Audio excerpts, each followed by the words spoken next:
I'm Dave with Magna Machine Works. I'm out of Calgary, Alberta, Canada, and today I'm going to be working on a 51 Chev Fleetline, two-door sedan. I've had this car for about 10 years. It came to be that I needed a front end rebuild in this car. When I first got the car it was alright, but I guess after 10 years of driving you finally wear some stuff out. So what I wanted to do was do a stock front end rebuild, modernize it a little bit with some drop spindles, do a disc brake conversion on it, do a Mustang dual master cylinder, and fix up a lot of the slop that I have in the steering. Now, after I ended up buying all the kit to do a stock rebuild, I realized that my steering box was pretty much shot, and I could find one out of a junkyard, but I didn't want to have to go through all the hassle of rebuilding a steering box that's going to be loose anyway.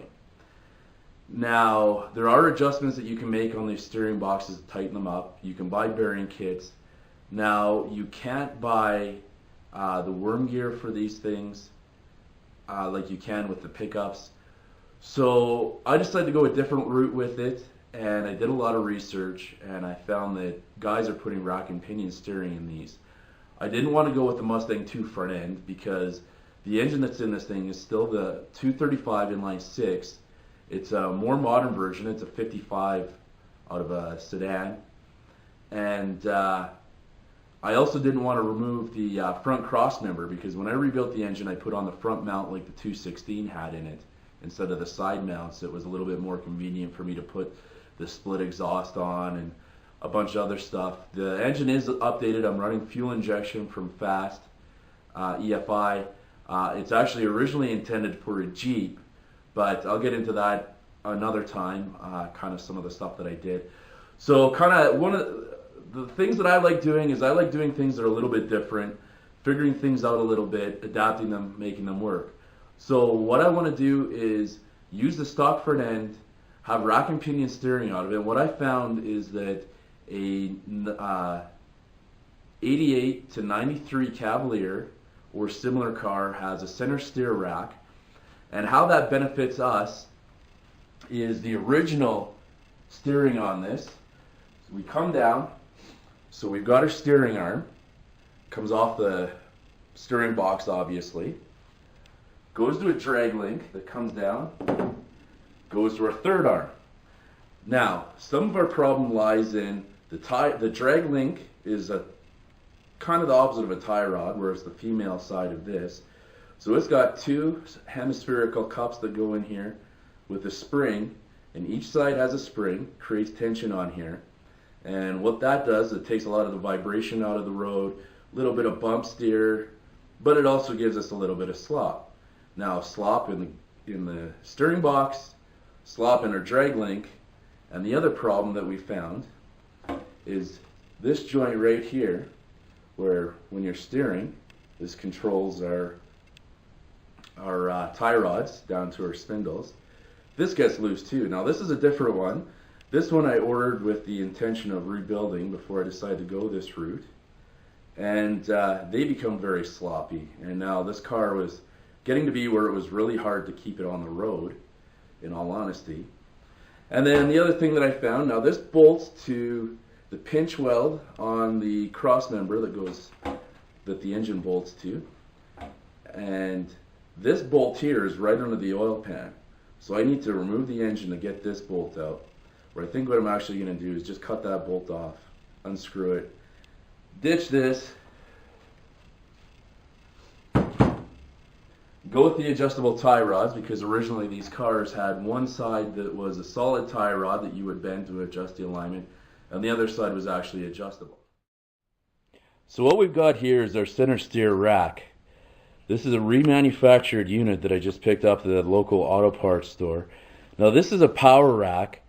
I was intending on putting just a manual rack in so I wouldn't have to do so much fabrication, but apparently they're made of almost unobtainium these days, and it was, when I did find one, it was as much money as putting the power steering pump and pulley and doing all the fabrication for the bracket. It ended up being around the same price.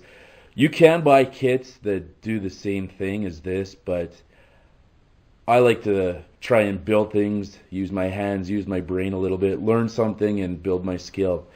Now there are a few things that you're going to have to go to the junkyard to find. This rag joint, for example, is one of them. And this little bugger is actually kind of hard to get out.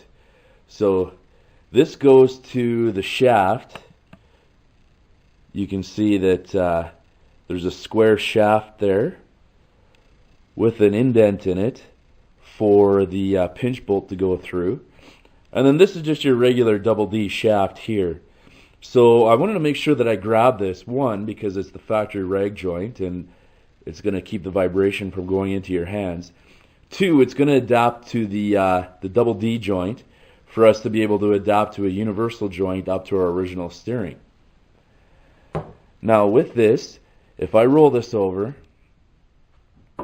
you see these plugs in here. Plug the holes that go into the mounting position for where the tie rods are actually very similar to a Heim joint in this car. But instead of doing that, what we're going to do is build an adapter plate.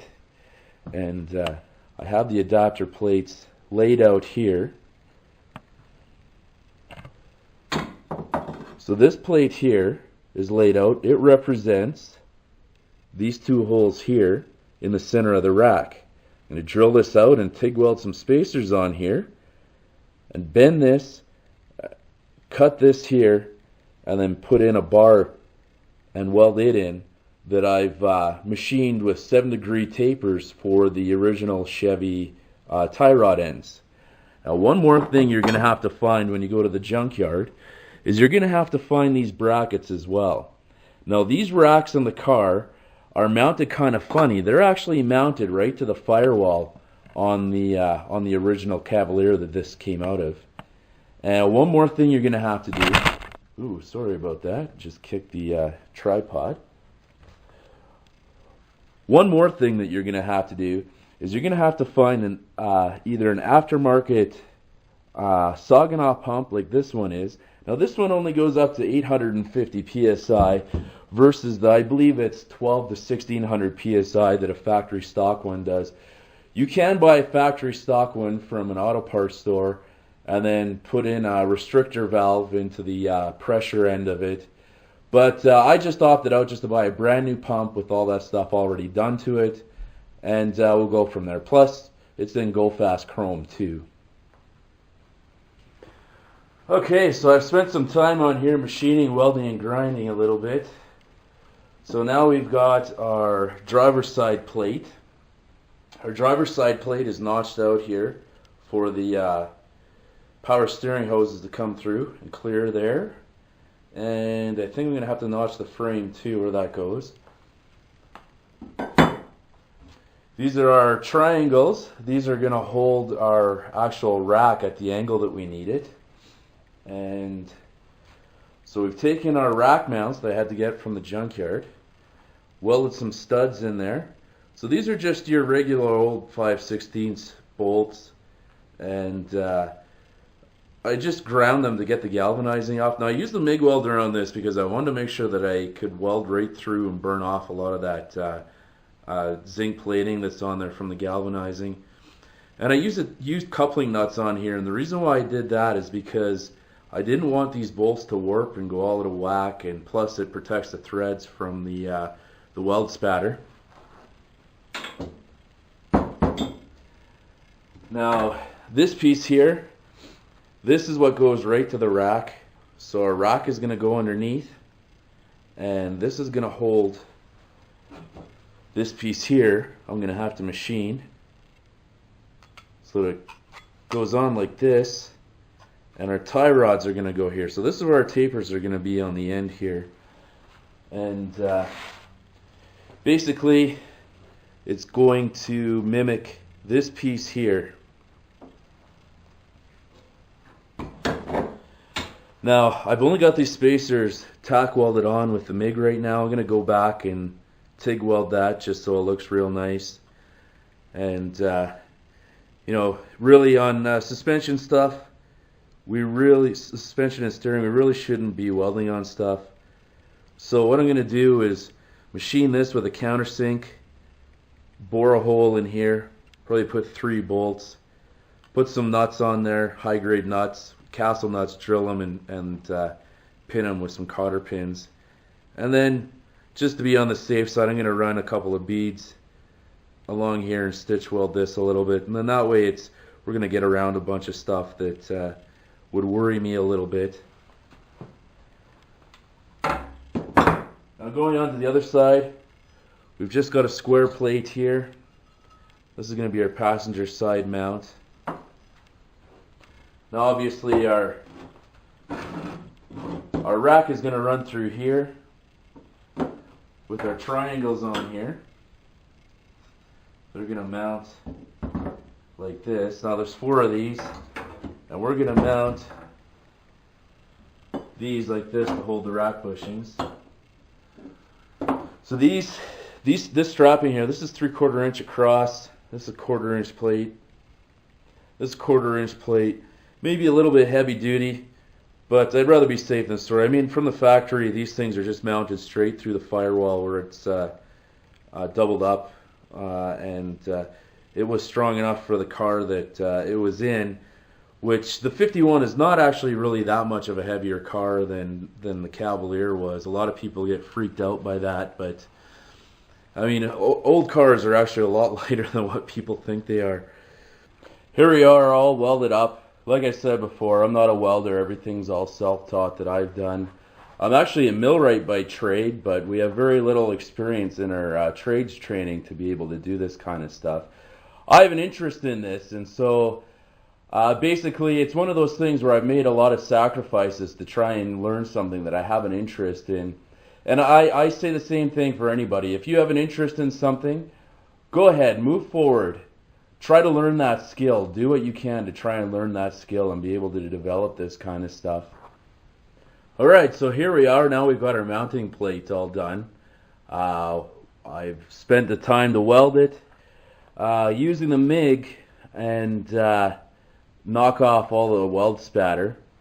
I ended up on the rack where the thrust surfaces are that hold the rack rubbers in place. Just notching it out a little bit. You can see right here where it's kind of shiny. I had to miss the gusset a little bit there. And the plans for this can be found on howtobuildhotrods.com. I don't have anything to do with that website. I just saw the plans there, saw that somebody had published a lot of this stuff on there.